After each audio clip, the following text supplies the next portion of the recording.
Hello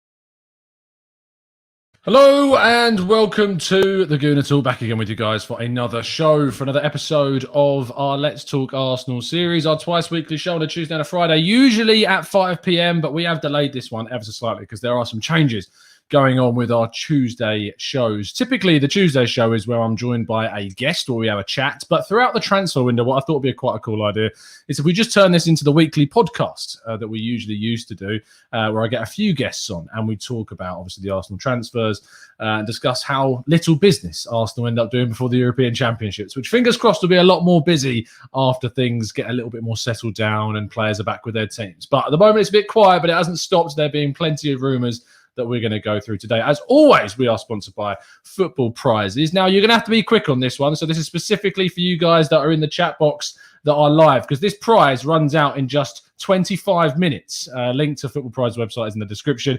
But you've got a chance to win an Arsenal away shirt for this season. It's only $3.49 and there's only 49 tickets for this one. So you've got a really good chance for winning if you want to do it. It's also a way for those of you that are rather sensitive about giving money to the club to get your shirts. This is a little bit of a loophole for you, so you can appreciate it that way as well. But without further ado, let's crack on with today's show and introduce to you my fantastic guest. First of all, it's a man who knows nothing but a lack of loyalty to where he was once discovered. It's Owen Young. How you doing, mate? Are you well? Are you good?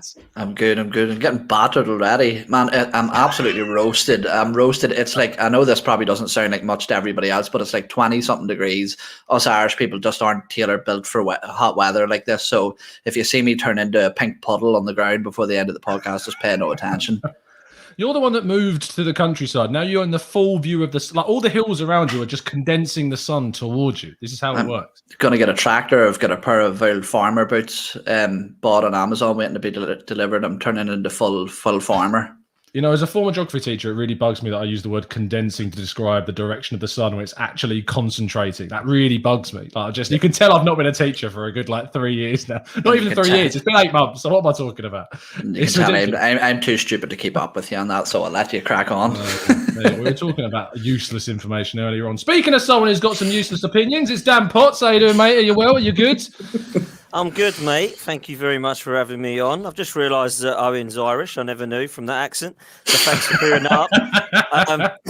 It's good to be on. I like your hat. Your Let's Talk Arsenal hat that you got on. It's fantastic. Well, great. You know what? If I'm coming on, I might as well try and promote the show. Do you know what I mean? So I thought if I wear me Let's Talk Arsenal hat, then I'll definitely get on. But good to see you, bro. Good to see you. You too, mate. You too, as always. And making his debut today, one of our expert members. It's his first show, so I want to see plenty of love and support in the chat box. It's Jacob. How you doing, Jacob? Are you well? Are you good?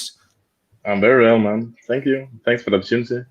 No problem at all. Jacob is joining us from Denmark to show you how global we are. So great stuff over there. I mean, he's a huge Christian Eriksen fan, despite being an Arsenal fan. He's shaking his head. Not really.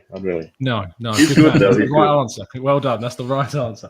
Anyway, let's crack on with today's show. I mean, thank God we aren't seeing links to the likes of Christian Eriksen these days. We've moved up in the world, but we're going to start with the outs for today's show. And we're going to talk initially about a very easy topic, someone that's not divisive at all amongst the fan base, and that is Granit Xhaka, the heralded beauty of Arsenal's football team. Owen, how much do you not want this guy to leave? No, look, funnily enough, I sort of align with some of the harsher stances on Arsenal and their players at times, but I think Granit Xhaka is probably someone that's overly targeted by our fan base and scapegoated quite often. I think, especially this season, bar a couple of games, he's probably been our most consistent player throughout.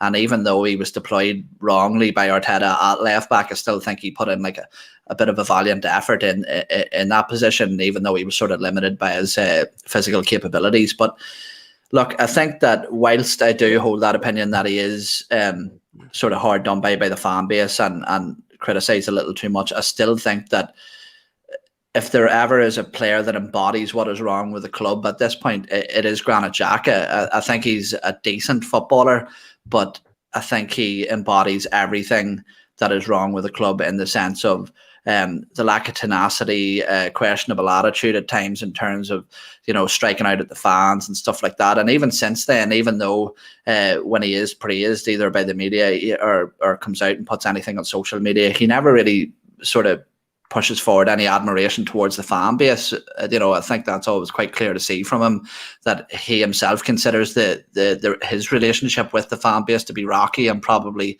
beyond repair. I think at this time, with some of the people that are being linked, which I'm sure we'll cover a bit later on, I think everything has come together to make it the perfect time for Granit Xhaka to move on. And in terms of the destination, which makes sort of that Roma move look more likely day by day, I think that's actually a very, very good move for him, both in terms of where he will be playing, which league he'll be playing, and who he will be playing under. I think Mourinho in the past has come out and sort of praised Granit Xhaka, and I'm paraphrasing here, but he says if there's no Granit Xhaka, there's no Arsenal, basically. So yeah, look, it's the right time. I'm not going to turn around and bash the guy and say that he's been useless, because he's been far from it, I think. You kind of did a bit.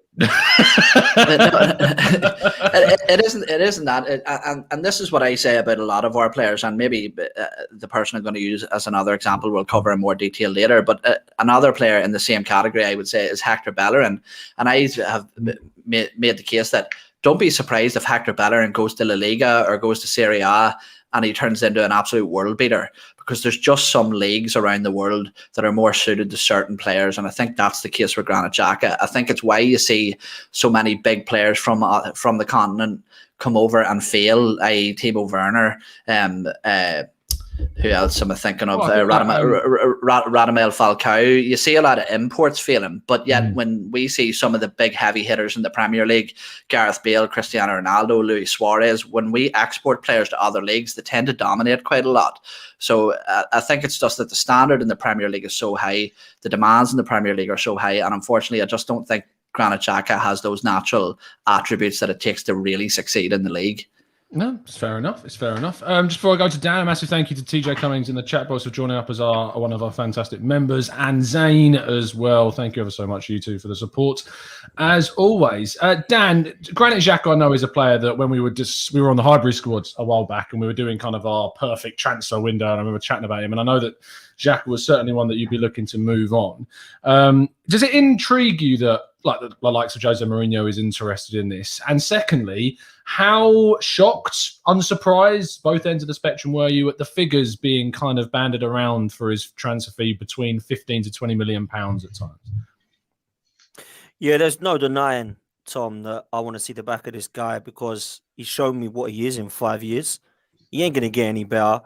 He's had a really good season, Granit Xhaka, in his defence. He's outplayed Thomas Partey in the position everybody thought Partey was going to be dominating. He's been very, very good in games, but he's a ticking time bomb, mate. And we all know that for every great pass, great tackle, great free kick that he takes, he's going to grab someone around the throat of Burnley, or he's going to kick the ball against Chris Wood and watch it go in. So I don't want players like that in my team. We're starting to see the back of them now in the Kolasinac's, the Mustafis, even the Mesut Ozils to some degree, the lack of work rate that guy had. It looks like Bellerin and a few of the others are now going to be out the door. And I'm not surprised to see Granit Xhaka on that list, due to the fact that against Crystal Palace, he told us all to F off and threw the armband on the floor and walked off with his shirt off. So I thought he was done and was never going to see the back of him then, if I'm honest with you. I look at the situation with Granit Xhaka's price tag, and I think it just tells you that is probably not, we shouldn't be that unexpected or shocked by that, because the pandemic that we're in, the situation is he's had his time. I don't think even at 29 or whatever he is, that he's going to get any better. And if you was to look at what we could replace him with, we could upgrade Granit Xhaka quite easily by not spending a lot of money, in my opinion. We don't need to spend 60 million to go and replace Granit Xhaka. I think it's time to find someone with athleticism in that midfield. It's no good putting Thomas Partey next to a statue. It don't work. So I just think that as much as he is good with the football at his feet and he's got a great left foot, I've seen enough to get rid of this dude and try and upgrade on him. Because what you get with Granit Xhaka is very unexpected at times when you see, Granit Xhaka's in the team. Oh, he played all right today. And the next minute, as I say, he messes up. And I can't forgive people and players that make the same mistakes year in, year out. I can't think of 1 year in the 5 he's had at Arsenal where he's not made a god-awful mistake that's cost us points or a game. So I want players out of the team like that, man. We need to move forward. And by keeping Granit Xhaka in that first 11, our midfield ain't getting any better, bruv. So we're going to have to get rid of him and replace him, I think. I'll give you my thoughts in a second. Jacob, I'm interested to see now you've heard from Owen and Dan. Not to categorise in the same court, but I think both of them have said their kind of thoughts and feelings about why they're okay and happy to see the back of Granit Xhaka. Do you fall into that court, or are you very much in the sense of like what we're losing is someone that adds a lot to us, that we look like a better team when he's in there at the moment? Or is it simply a case of, look, we need to be ruthless in this window and upgrading upon him is a priority? Yeah, for me, it's quite a tough one because I like the guy. I really think there's a good player in him. And I think if he goes to Italy, I think he's going to smash it over there for sure. But I'm fine with him leaving. But I would say with the 15 million, I would rather keep him, to be honest. I think we've seen he's a really strong leader in the team. And if we're going to lose him, I think we're going to replace him with a guy who can actually become a leader, because for me, the squad is quite young, and there's not a lot of leaders in the team for me. Yeah, I mean, Xhaka has been excellent this season. He's been even better than Partey, in my opinion. So if the right bid comes, and that would be like 20 million plus, I would sell him for sure. But for 50 million, I'd rather just keep him, to be honest, and maybe he could be a good squad player. Because he's been a very, very. Do you think he would do that though? Do you think he would be okay with being a squad player? Because I don't think he'd accept that. No, probably not. But that's the game. You have to be ruthless as well, you know. Yeah. No. To give you kind of my overriding thoughts on Xhaka, of course, people know that I appreciate him as a player, and I have said time after time on the channel that I still think he's more of an underrated player amongst the fan base, and I think that you see a difference when he is not in our midfield. However, that does not mean that he is irreplaceable, that his position is untenable, that you cannot find someone to play in that position that wouldn't do a better job. I also think there's a little bit of an obsession around replacing him, or if we lose him, we have to bring in someone that's an unbelievable passer of the ball. Do you know what I mean? Like, I just feel like there's an obsession around this idea that if you're losing Granit Xhaka, you're losing this guy that's amazing on the ball and can pass some great plays into the final third, etc. That's not the case. You don't have to do that. You can change the way that you play. You change your midfield system. At the moment, Arteta's doing what he's doing with the players that he's got. But if he changes Xhaka for, say, a Basuma, then you play him in a different way. I think at the moment, Partey is basically part of the reason I think Partey's had a poorer season is because a lot of what he's had to do is effectively cover and secure that position for Xhaka to be the immobile, as Dan puts it, the statue that he can be. And I feel like if Partey's got someone next to him that's a lot more mobile and that moves around and can free Partey that much more, and Partey in his mind knows, if I go forwards, I know I've not got a bust a gut to get back because the guy that's behind me has got all the legs to cover the pitch as much as possible. And that's why I like someone like Basuma that can sit in that role and do it. The problem is that if we do move Xhaka on, we do have to find that player. And it's, do we have the trust and faith in the club to find the right player? That is always going to be a problem. One of the players that also, of course, that we've got there in the midfield, that again is a bit of a divisive character, is Matteo Guendouzi. The Frenchman has spent a while now away from the squad, not just on loan, but in exile at the end of the previous season before this one just gone. I'll go in reverse order this time. Jacob, what's your overriding thoughts around Guendouzi? What do you think is an acceptable fee for us to say, look, you know, that's fair enough? Or is any fee at all a bonus based upon how we've been giving players away of late? And what are your overall thoughts on the guy? Overall thought, just sell him. You don't want to be in the squad anymore, that's for sure. The way he wrote about Emery seems weird to me. If a bid comes to like 50 million, I would just take it, to be honest. I know there's a player in him, and I know the potential is huge with that guy, but the mentality is just weak, and he's just a kid. He never learns, so I think we should just get him out of the club while we can, to be honest. Dan? I love the player. I love the ability, but the manager can't stand him, so he's going to have to be sold. I think the problem with Matteo Guendouzi is the ability's there, but he's got the attitude of like a Ravel Morrison, where he's just never going to make it in the game for me, because you can't have that much ability and fall out with that many people and not progress in 2-3 years that he's been on the stage of the best in world football now. And Hertha Berlin manager said, yeah, he's crazy. Let's send him back. Arteta couldn't get on with him. Needs to grow up, and not sure that he will. I think what he does need, however, is a leader next to him or around the dressing room. And we all know that there is not one in the dressing room at Arsenal. So I think we're going to take the money at Marseille. It's looking likely. So I don't think it's going to be a bad thing, because the only positive with Matteo Guendouzi is he only costs us about 6 or 7 million. So even by getting 10 plus for him, we've made money. So that's not the bad thing for me with it. What is frustrating is that he had the ability to be about 40 or 50 million if he wanted to be, but he's not going to get to that now. He's not going to reach that heights because of his attitude. So it's frustrating, because I like the passion. I like that he was got up for a North London derby. I went to Burnley away last season, which was absolutely awful, by the way, and 0-0. But he came off doing the rugby sign like this to say Burnley just play rugby. That was quite funny. I appreciated that. So did the fans. He's like your spirit animal, Dan. Yeah, I like players like that who give it a lot, But he was never going to make it, unfortunately, because the manager doesn't take stuff like that. And I feel that with lack of leaders to calm him down, we ain't going to have that. He's a bit of a, what can I give an example of? Maybe a Mario Balotelli, somebody like that.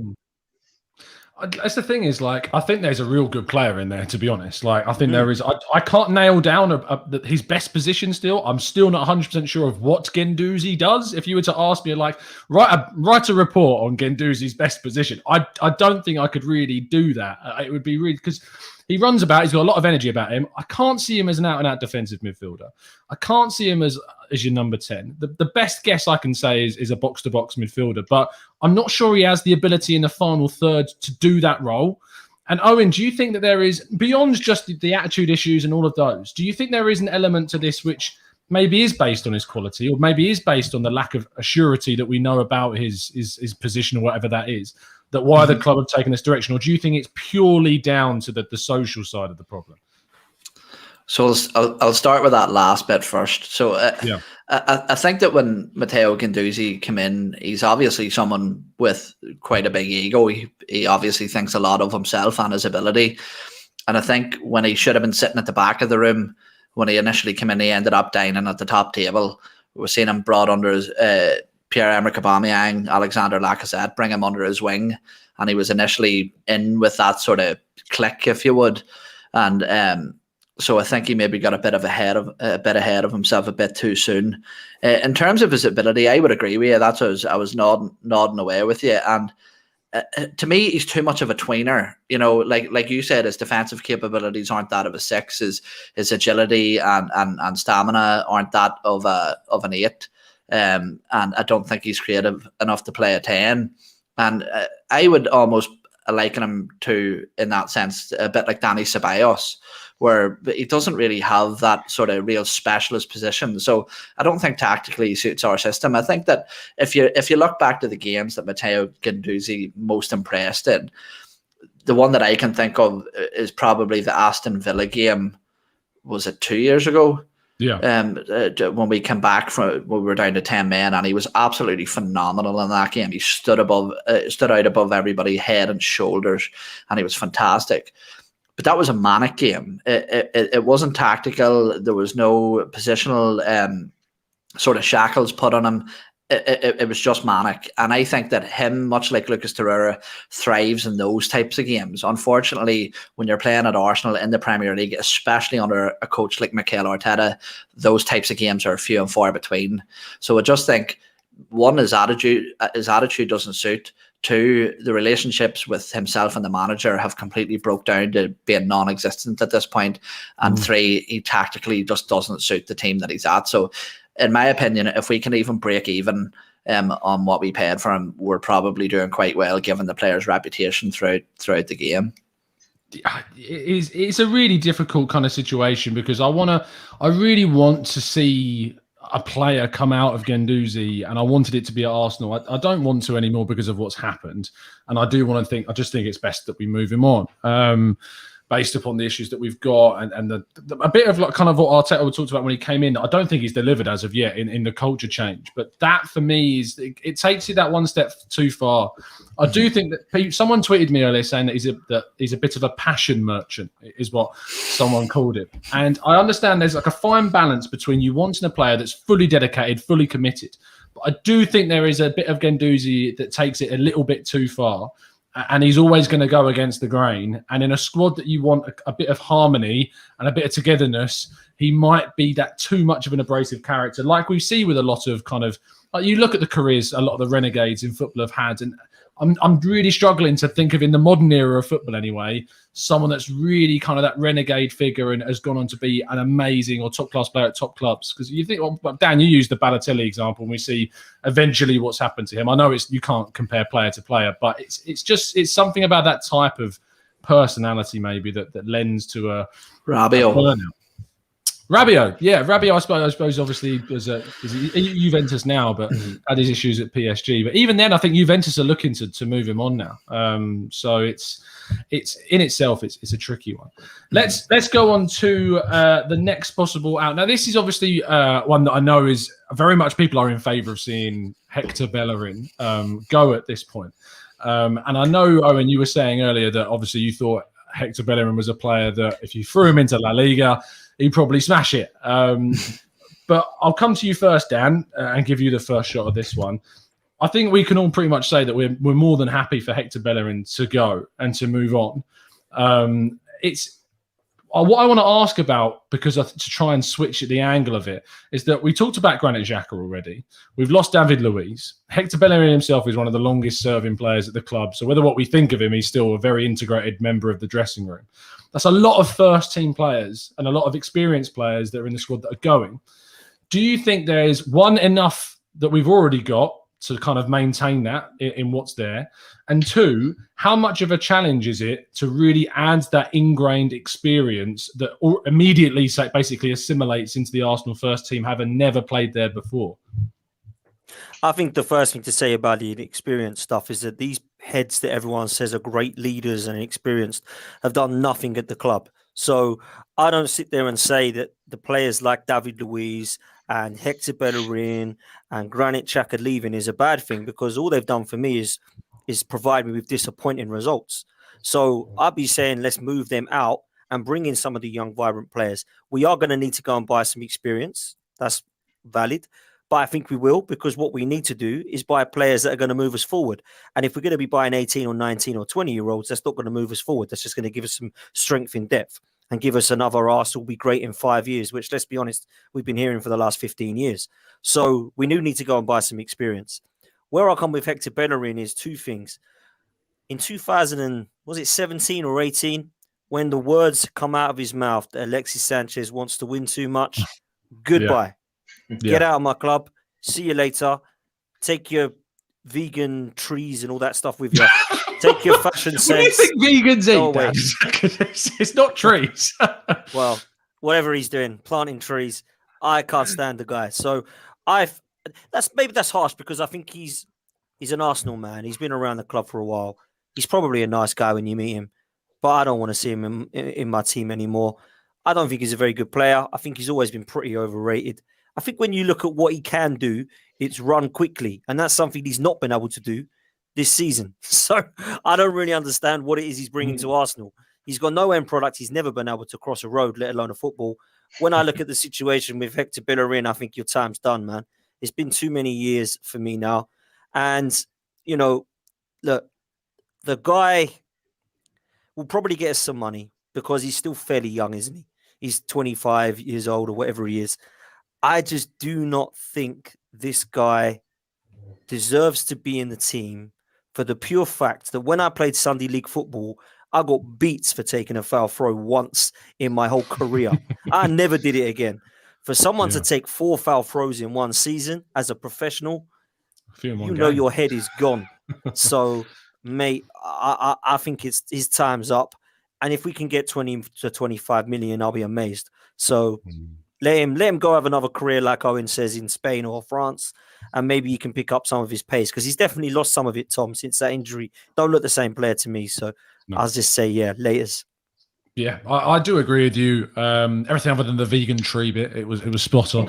But it is staggering to me how much pace he has lost. Like we used to look at Bellerin as like the guy that we'd be raving about the fact he's faster than Theo Walcott on the training pitch, that he's challenging Aubameyang when he first came in and stuff like this. But it is staggering how many wingers we watch him get turned and he can't catch them, he can't recover in time.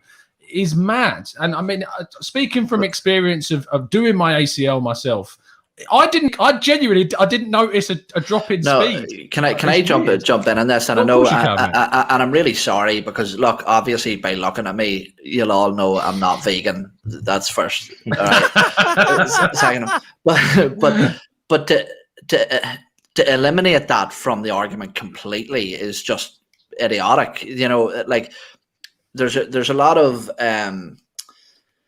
there's a lot of false promotion that you see on social media and within certain groups and stuff. And I'm not trying to bash a group of people because of their preferred diet, but what I am saying is there is obviously there's deficiencies in certain things, and there's obviously a drop off of some output in performance when you choose to go down a road like veganism. I know it because I know a few people that have done it, and that's just the results. You can't argue with the science of it, and to turn around and say that it doesn't go in line with the time that he went vegan to the time that he started to slow down, you know, it obviously has a part to play in it. So I think to turn around and say that if the ACL is I don't know, maybe it's just overlooking one of the biggest factors and one of the biggest things that people bash him with as to why his performance has probably dropped off as well. Yeah, I'm being battered in the chat. I did see, like, when I think about it, yes, comparing myself to a world-class athlete of how I recovered from my ACL injury.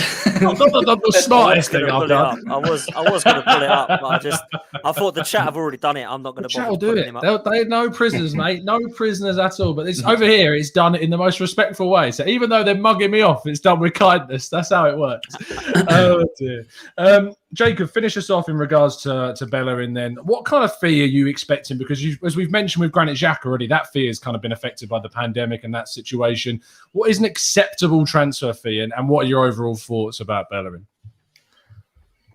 Yeah, overall, I would just sell him as well. I don't know with the fee, because I know there's a good player in him, but since the injury, he hasn't been the same. I would be happy with 20 million for him, because I think we can get a better player pretty easily with the kind of money. I think he's done in the club, and we just need some fresh legs in this team. I don't know. It's just I've seen enough of the guy. Already thought he was good, but he was overrated in my opinion. I never seen him be very technical. He couldn't cross. He was just super fast before the injury. So for me, I would just sell him for 20 million if we could. That would be great for me.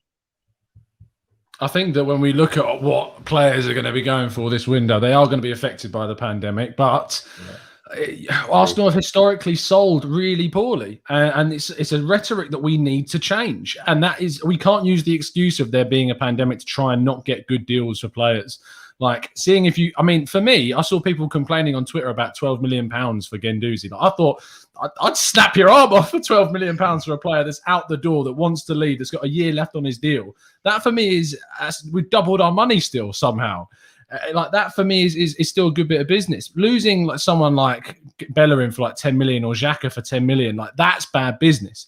But getting 20+ mil for those guys, I think makes a lot more sense. Xhaka even more so, in my opinion, with 2 years left at his age and experience and stuff. But yeah, it's a lot to kind of break down. Anyway, let's go on to the fun stuff, which we all know is about the players that we would like us to join. Now, I haven't prepped these guys, so I'm going to give them a little bit of thinking time. What I'm going to ask them to do is basically, of all the rumours that we've been linked to so far, so it has to be someone that we've been linked to, I want you to talk to me about the player that you're most excited about. If someone takes your guess, tough. You've got to pick someone different. So have a backup just in mind. Owen, I'm being mean, fella, and I'm coming to you first. Which of the rumours that Arsenal have been linked to so far are you most encouraged, excited about, and why? I know you gave us an outline of the rules there, and this isn't one that I'm most excited about. If you pick someone that we're not linked to, I swear. No, it isn't that. It's just something I was looking at today, and something I actually did a little bit of research into. So in no way at all is this the person I'm most excited about. But I think probably an interesting one to discuss is Onana. Is it the goalkeeper from Ajax? What's his name? You're going to clip this. Ring judges. Say it for me. Give me the you do. What's your name? Oh, did you not get Onana? What's your name? I said Onana. Yeah. That yes, is, yeah. but you, All right. You did get it. I was I know. hoping, Dan, I know that. you got it. Don't worry. Yeah. All right. Yeah. Sorry. That's no obvious, man. Brian, you know. You've obviously just got a poor taste in music. Anyway. Okay. So moving swiftly on. No, so when I seen this link and I seen the suspension and the sort of controversy that he'd been going through regarding a positive test for banned substance. So doping, it was put out. It's just that he had been doping basically. And originally I thought, do you want to know what? Absolutely no chance. I thought to myself, number one, we've bought a player with a broken back before, and now we're going to buy a player who was suspended for doping. Under an inexperienced manager, while the club is going through absolute turmoil, and the last thing we need is another controversial player to come in and upset things. So that was my mind made up. And then I thought to myself, well, I wonder what he actually took. So I went and I looked up here, and I'm going to look at this, the name of this substance again. Furosemide is what he took. Okay, so apparently his excuse is that he was feeling unwell, and he went and he took what he thought was a paracetamol or an aspirin, and it was one of his girlfriend's pills. Now this was put out as which look it's true. I've reported on it. It's great. When I heard about this, okay, and you're laughing, all right, and I laughed too when I heard that he said it was his girlfriend's, because something that I've done and follow religiously since I was a child is martial arts, whether it be kickboxing or MMA or something. And when people get caught doping, they always turn around and say, oh, I accidentally took someone else's pill and it was a big mistake. Okay, but I've actually looked into this drug, and what it is that furosemide is used for people with kidney problems, and essentially what it does is it helps drain water and salt from your body. Now, if Onana was a boxer or an MMA fighter, I would completely understand, because it would be beneficial in terms of him cutting weight for a fight or something like that there. But in terms of an actual performance enhancement, there's literally none, zilch, nothing for this kid to gain. It was put out on numerous articles that they were fat burning pills and stuff like that. So apparently, I'm not sure, Tom, maybe you can correct me, but the fee being touted is anywhere between £9 and £12 million, something like that. Weirdly, it could. So basically, that's the figure that's being touted at the moment. But if it fails, because basically it's a weird situation, because they're looking at a long-term goalkeeping option, because they don't see Leno signing a new contract. If we sign Onana, it doesn't actually mean that Leno goes. That's the first thing.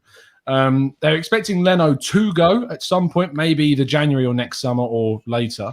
And if we sign Onana and the doping thing isn't acquitted, or whatever it's going to be, and it's going to be this month that we find out, it will cost €2 million to get him. But no, you look, if you're a jury or whoever it is, the board that is going to oversee, I don't know, I've spent too much time talking to John, but if you're there, okay, and there's literally no performance enhancement to come off this substance that he has taken and has claimed to take accidentally. His wife has a legal prescription for this and a medical condition that does require that medication. It all adds up to something that when you look at some of the articles and the clickbaity titles that we see for this player, and this guy's had his reputation absolutely tarnished over something that could have just been a simple mistake. And where this leads me back to is, this could be a massive coup, because this guy looks absolutely brilliant. I've been watching him a bit today. He looks extremely athletic, extremely agile, very good, commands his box, quite quick on the feet as well. His distribution is very, very good. And to steal somebody of that level for that price is maybe just taking advantage of a bad situation and giving it a positive spin, which is something that you always try to do. So maybe you can appreciate that it could be it could be a bit of sneaky business that could work out well for the club it's just a hope that they don't tarnish him the same way I previously did before I went and done a bit of actual research.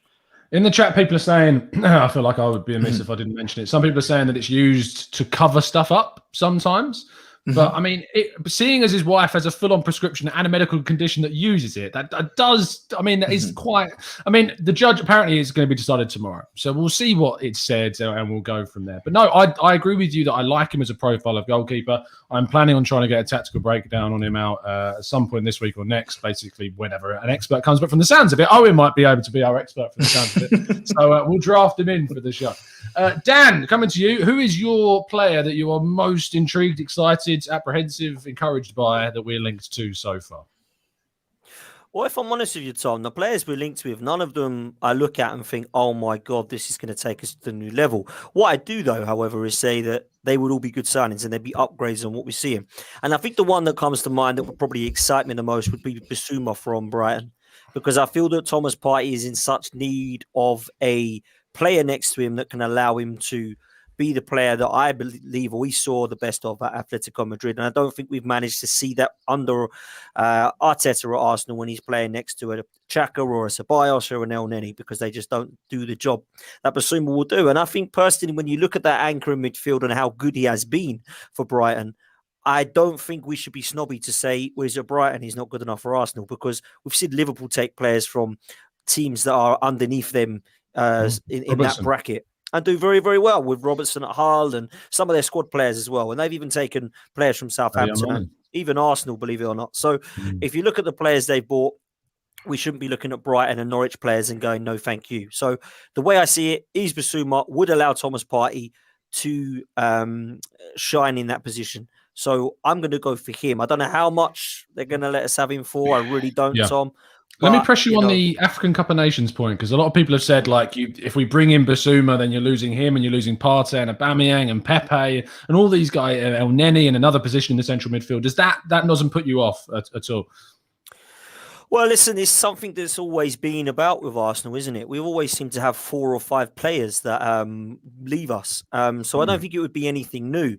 I think when you look at the Aubameyangs, Pepe situation, Thomas Partey, if we do buy Onana, I believe he's African as well. So that's another one who would go. So, of course, it's a very difficult situation, a very difficult scenario. But I don't think it should stop us from buying the player that we think fits the profile just because they're going to be away for a few weeks. I think that would be silly. So it's never stopped us before. We normally buy players that have broken backs or are injured. So it must be a step up if we're going to get someone that might go for a few weeks to the African Cup of Nations. I think it would be a really good signing, Bissouma. I really like the profile. I think he can take us forward. He's an upgrade on Granit Xhaka. He's got athleticism. I think he's that kind of presence and hard man that I think we need. And I would love to see him in the team. So I'm going to go for him. Just on Onana, by the way, I can't say much. But what I'm told and what I'm being told is that he suits a modern day goalkeeper more than Bernd Leno. So if that's the situation we're talking about, perhaps that's why we're looking at him. I don't think, I didn't hear that Leno wants to go this summer. So it could be an interesting scenario to see what we're going to do there. Is that why Matt Ryan's not coming in? Is Matt Ryan going to come in? And we'll have he is at the moment. It looks like he is coming. So there we go. So we might have 3 goalkeepers. There we go. Southgate wants 4 right backs. We want 3 goalkeepers. We're going to play him outfield. When they all go after the African Cup of Nations, Leno's going straight in the midfield. He is. That's what's going to happen.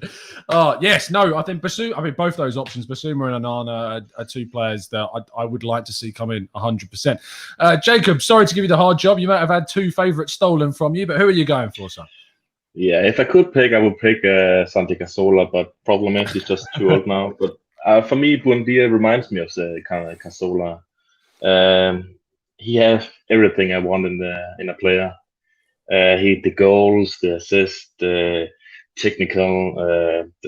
He's not that fast, but he's I don't know how to say it. Yeah, exactly. His technical ability is on the ball. Yeah, exactly. He's fast on the ball, and we need a player like Santi because he was probably our best player with Alexis and maybe Özil sometimes, but we need a player like him, and I think Buendia can fit that quite well in our team. And I prefer Buendia rather than Ødegaard, so, as you call him.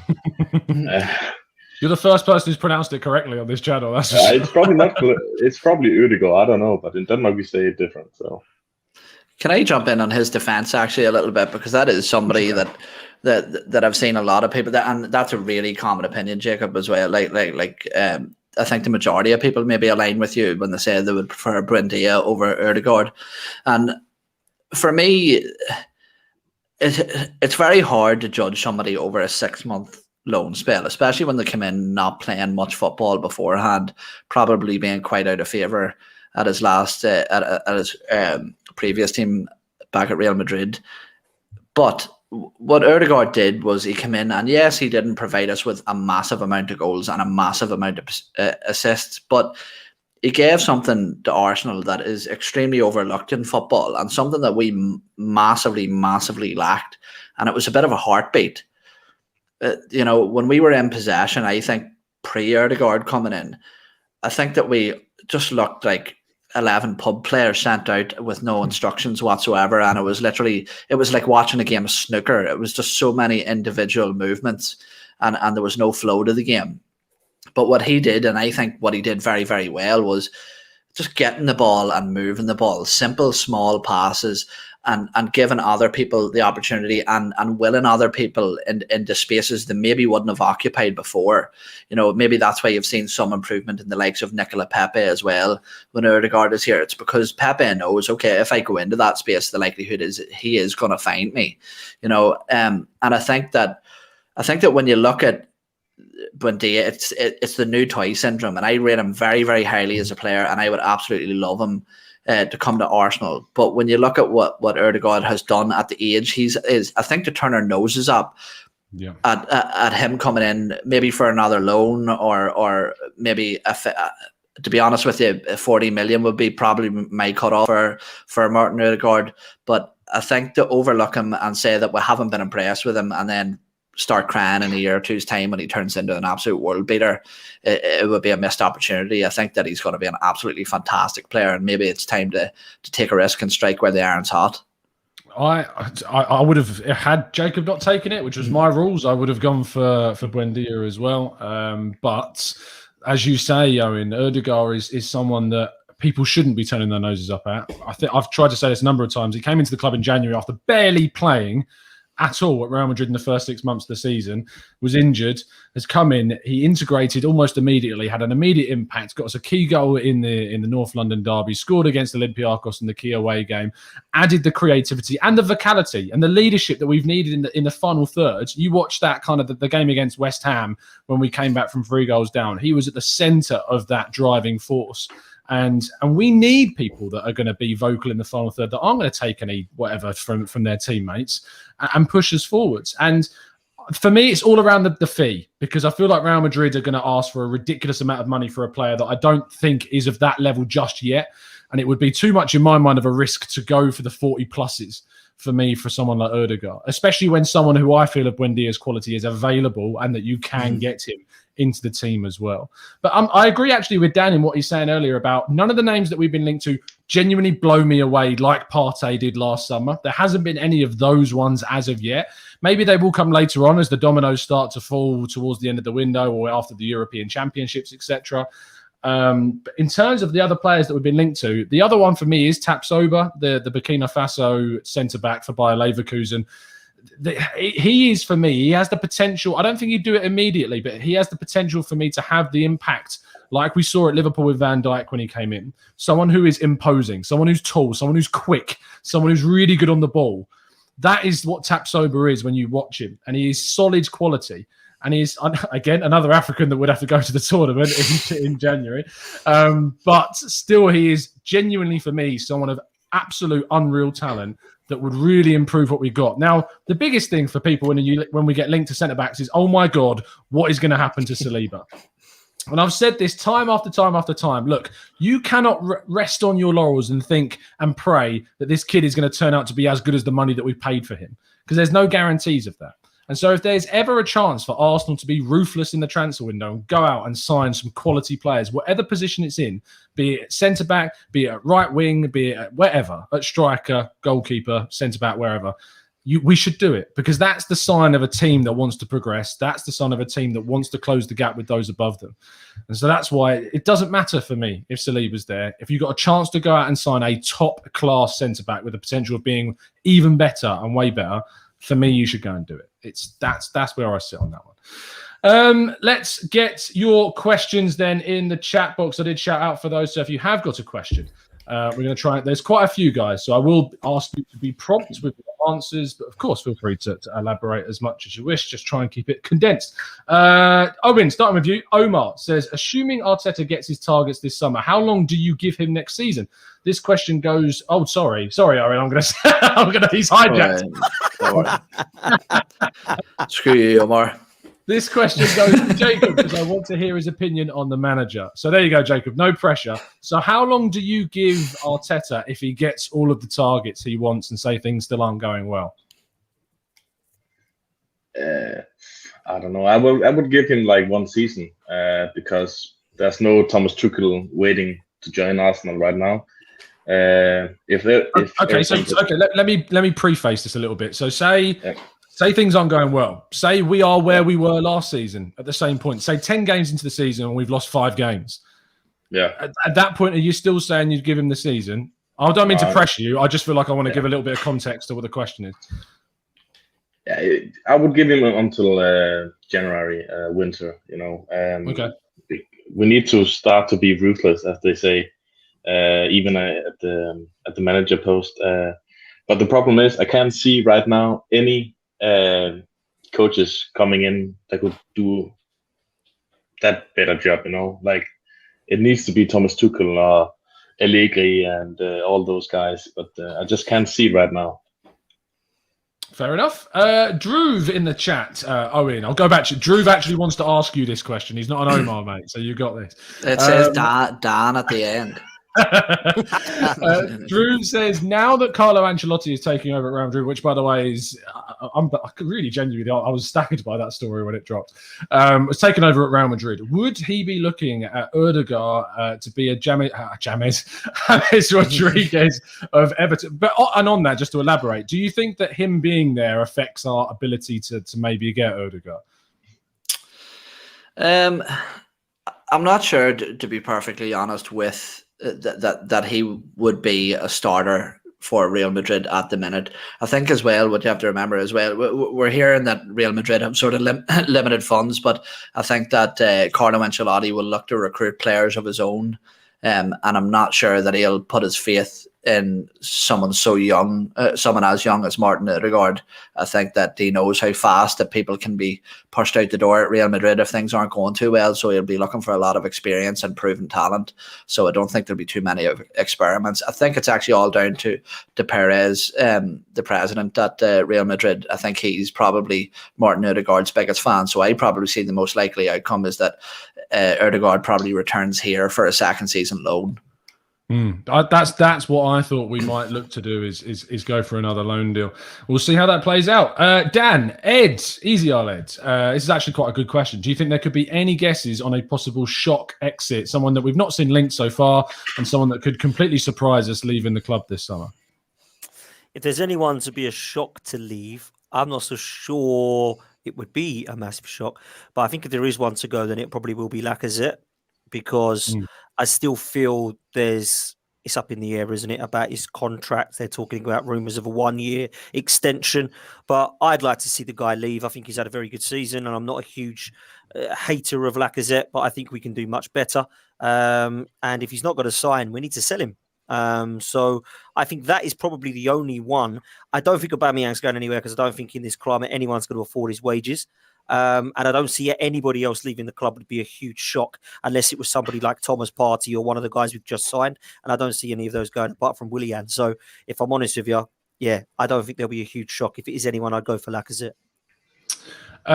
Jacob, Canab says, what would be your top 5 realistic wish list for this summer? I think if we get rid of the fraud Willian, Xhaka, Bellerin and upgrade them, we can get into the top 6 easily. What do you think? So 5 signings. Quick off the bat, who are you going for? Matt Ryan, of course. Bissouma, Buendia. Hopefully Max Aarons. I like the Masraoui guy from Ajax, but I prefer Max Aarons. I have a little bit of a shout with another guy from Ajax called Mohamed Kudus. I don't know if it's possible, and it's probably not realistic, but he would be a shout. But as well, Onana instead of Leno would be perfect for me. Awesome. Good 5 straight in there. Owen, you get the super chat from Sam Chester, who says, would another loan deal for Edegard be a mistake, considering what we were talking about earlier? Considering we may miss out on other targets available on a permanent transfer, i.e. someone like Buendia. No, see, and I'm taking a bit of flack in the chat to see for what I've said about Edegard and Buendia. Just because I said that Edegard comes back on another loan doesn't mean that I think we shouldn't go for Emi Buendia. Emi Buendia can play in multiple positions. You know, but he actually featured a lot on the right for Norwich. So I would be going for both, to be perfectly honest with you. And I think the reason for that there is because we lack so much creativity. It's going to do no harm to have 2 players who are prolific at creating chances for a misfiring striker and Pierre-Emerick Aubameyang. If we want to see him get back to his best and get our money's worth out of that big deal, we need to start providing him with the chances so that there is no more excuses for him. 100%. Yeah, I'm glad that you clarified that so people understand. Now, I mean, you have to remember that when you're on a podcast, though, and you have to say literally everything, otherwise people might take you the wrong way. So you can't leave anything open to interpretation, fella. This is how podcasting works. Dan, Josh Hunter says, should Mazraoui be a backup to Aarons or Lamptey, or should we keep Chambers? I mean, it's a kind of multifaceted question there. I'm saying, do you think that we should be looking to bring in a backup in addition to, say, a right back, or do you think we've already got enough cover there in Chambers and Cedric to be fine in that position? I think we've got 15 right backs, haven't we? I don't know if we need. we got more than England. 2 or 3 more. Yeah, we have. Listen, I don't think that Callum James is a bad backup. He's had his injury problems. I think he gets a little bit of a hard time, and I probably have been a bit negative towards him at times because I just don't see a top draw player there. But as a backup right back, I think he's one of those players that you can put in against West Ham, Burnley, Brighton, Wolves, those kind of physical games, and probably do all right. And then you get your Max Aarons, or I don't know how to say his name. Is it Mazraoui? I don't know. Mazraoui. Or Lamptey. Mazraoui. There we go. And you bring him in as the number 1. So. Yeah, I'd keep Callum Chambers as cover, if I'm honest. Cedric doesn't do much for me, if I'm honest with you. I think he's somebody who comes in and does an okay job, but I think he's had more bad games than good games in an Arsenal shirt, if I'm honest with you. I didn't particularly mind Maitland-Niles there because I think he had all the attributes to be a very good fullback if he wanted to be a fullback. He doesn't want to be, so we're going to have to get somebody in my opinion, as a first choice right back, not a first choice and then another cover. I think we've got enough to work with in terms of backup, mate. I agree with you. Jacob, Vuk in the chat says, how about left back position? We need somebody there. Have you got any thoughts about who you want to see Arsenal bring in as a covering left back? Oh, the left back. I'm not sure about the left back. I think actually Cedric did a decent job. I don't think we have to spend that much on the left back. I'm quite excited about Joe Lopez, if he can step up, because we need Tierney to be fit. I would just try one of the youngsters in the left back or Cedric and save some money.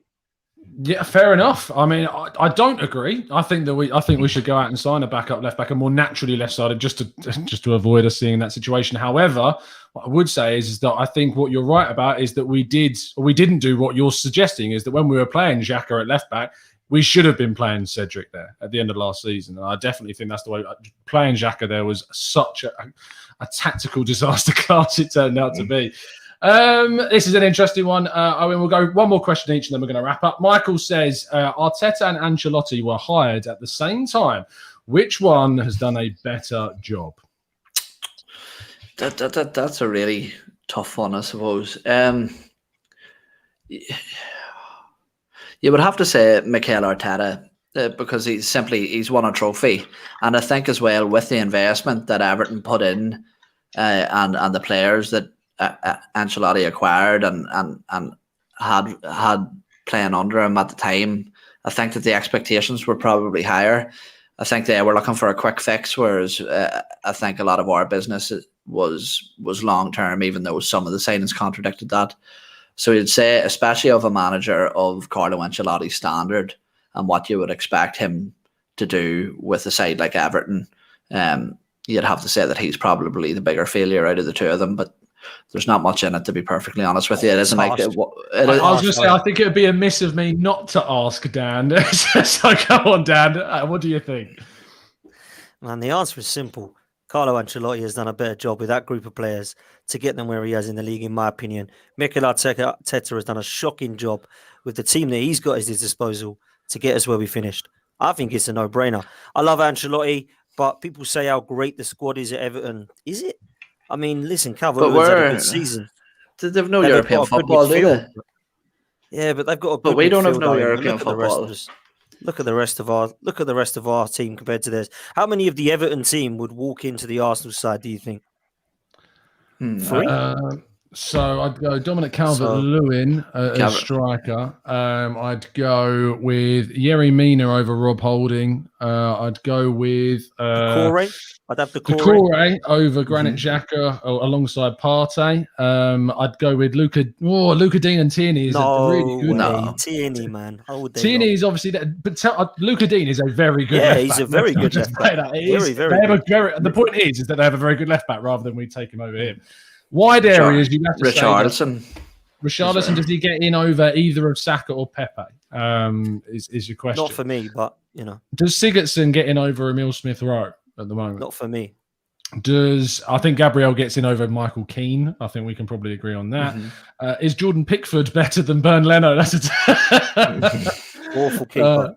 And is Ben Godfrey, they've played a lot at right back, better than Hector Bellerin? I'd probably rather take Ben Godfrey at the moment. To me, I think he's been a brilliant side. So the point is, Dan, I think it's pretty close, to be honest, between the two sides. I think if we've taken about 5 players from their team, and what I was going to say, I know, Owen, have we?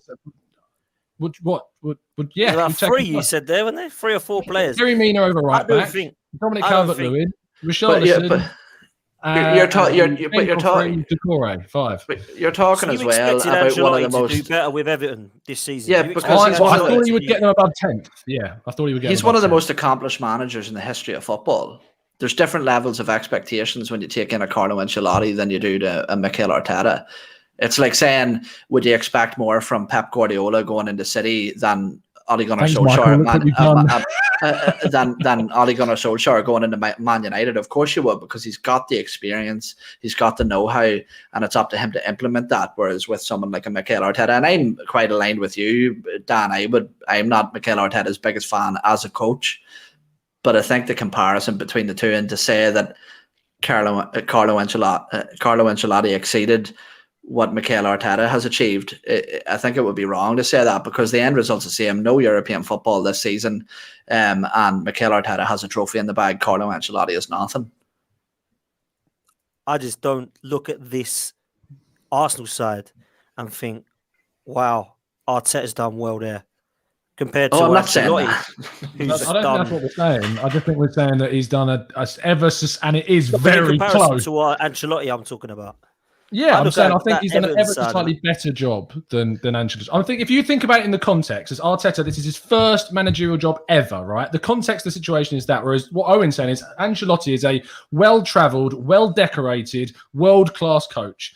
Arteta's come in with no experience, won an FA Cup in 6 months. I think he should have been sacked at the end of last season, and I think Ancelotti should have been sacked at the end of last season. But I think that Ancelotti has done a worse job. If you think about it, they haven't finished higher in the league since Ancelotti took over. They finished 8th the season before he joined. They finished 12th the season he arrived, and they finished 10th this season. And they've not finished higher than the season before he actually came to the club. So I don't think he has done a better job. No.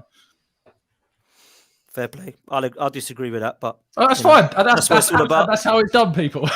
We just agree to disagree. Who asked that question? Michael, you're not welcome anymore. You're basically asking us if we'd rather have a brain hemorrhage or a heart attack. Jesus Christ, man. I feel like it's one of those that you don't want to ask right at the end of the show, because we could have talked for ages and a really good debate about that, I feel. But it's something that we might come back to. Me and Dan have definitely got unfinished business with this one. So that'll be fun. Jacob, Ancelotti. Who done the better job? Very quickly, just to get your thoughts, and we'll wrap up. I would say Arteta. The way he beat the top 4 teams, that's quite impressive for me. They haven't done that in years. So I would say Arteta did a better job, but it's still not good. Let's be honest. Fair enough. Fair enough. Michael Grayson, thank you ever so much for your question. We appreciate it. You've challenged our friendships. No, that is going to round off today's show. Thank you ever so much. One last thing. Sorry, Tom. Oh, yeah, go on. Arteta has actually turned it around, though, because I looked at the league table yesterday and we're top. So, oh, really? I'll tell you what. Arteta in. Top of the league currently. As things remember, stand. Dan, though, that the league only runs from December, so we actually finished second last season. So there you go. And if the league table started in May, we would be joint top with Liverpool. So that's There you go. Things are improving. Amazing things. Oh, we're going to get in trouble. Thank you ever so much, people, for tuning in today. It's been, in total, I've just had a check of the numbers. There's been 1,500 of you that have tuned in today just during the live show, which is crazy. So thank you ever so much to all of you. You can check out the guys on their social medias. They're going to tell you what they are, other than Owen, because he hates them. So, Owen, thank you ever so much, mate. Appreciate your time. No, a pleasure to be on, and it was good. I like that little heated debate at the end. But no, I don't have any social medias. But what you can do is over at the Gooners pod at the minute, where we've just kickstarted our annual Gooners v Cancer campaign, which will be running for the next few months. So numerous fundraisers going on, competitions you can get involved in. So either head over to the Gooners podcast or Gooners v Cancer on Twitter, and all the links and information will be there. So get donating, people, and thanks for having us on again, Tom. No problem at all. Also, a massive pleasure, Dan. Absolutely brilliant. Always appreciate you having on, fella, to send in the different views and opinions, and you do it fantastically well. So I appreciate your time, mate. Well, listen, man, thank you very much. It's been a pleasure to meet Jacob. Always good to have a chat with yourself and Owen. And yeah, it's been a good show, man. More debates at the end is needed, I tell you. I like a debate. No, appreciate it, man. If people do want to follow me, it's at DanArsenal87. And Mondays and Fridays normally on the same old Arsenal. But we're having a bit of a break, man. I need a break from Arsenal this season, I tell you, Jesus. It's looking forward to the Euros now. Yes, for sure. Are you happy with the amount of right backs in the squad, Dan? Is it enough for you? You think we need a couple more? Do you know, I nearly sent you something, Tom, actually. I did see something funny, which was the England 1-11, and it was basically all the right backs on the one side going up and like 4 other players just through the middle. When you actually look at how many right backs England have, it's beyond that. You've got like Lamptey, you've got Max Aarons. There's so many. It's a jump. Wan-Bissaka. Yeah, it's crazy. It really is. Absolutely mental. Well, you know, I mean, Scotland can only get 2 good left backs in Dennis Robertson, and we're moaning about how many right backs we got. So it could be worse, guys. It could Tom, who do you fancy for the Euros? Just quickly. Oh, England, mate. England all the way, son. That's what we were. Denmark. Jesus Christ! Here we go again. Denmark. Dark horse. Oh yes, Jacob's going to be supporting Denmark. Come on, I ain't got to get hit here. Owen's going to be supporting Ireland. Oh wait. Oh no. Oh. neither of them qualified. Neither of them. I'd love to say England, man. I fancy France, you know, but I'd love to say England. Yeah. I think Portugal has got a wicked 11. Portugal, but yeah, I fancy France. Yeah, Belgium, of course. I think this is probably their, maybe beyond that, and maybe the World Cup next year, their last chance, really, with the current crop of talent that they've got, is probably reaching their last stage. So they'll be all going for it. I mean, I think they got the wrong coach, to be honest, for that squad to be looking for a title. But yeah, Portugal is probably my dark horse favourite for the tournament. And so, I mean, they won it, of course, in 2016, and I think they've got a hell of a lot better squad since they won it back then. But Jacob, I wish Denmark the best of luck for the tournament, of course. It's been an absolute pleasure having you on. You've received a lot of love in the chat box from our members as well, and from people that aren't too. So tell people where they can find you on the socials, mate. As you can see, my Twitter name is Sabo_O. You can follow me there. I'm trying to gain some followers so I can have some debate with about Arsenal. I've been looking for this all day. Just tweet him. Arteta more than Ancelotti. That's all you need. You'll get him. He'll be there. Yeah. It's been fun. It's been fun to be here, apart from the severe anxiety. So it's very good. it's absolutely fine, mate. For someone, to be fair, that I mean, as we spoke doing the test, and you said about how you're a little bit concerned about your English, but honestly, it's been great, mate. You've absolutely smashed it out the park. So thank you ever so much for coming on, and you're a fantastic addition to our members group and in the Discord server as well. I should say, for those that don't know, in our Discord server, Jacob practically got peer pressured into coming on today. The members were having none of it. They were all just ganging up on him to get in, and he has done. So I hope he's proven you wrong and done really, really well today. Thank you so much, guys, for tuning in.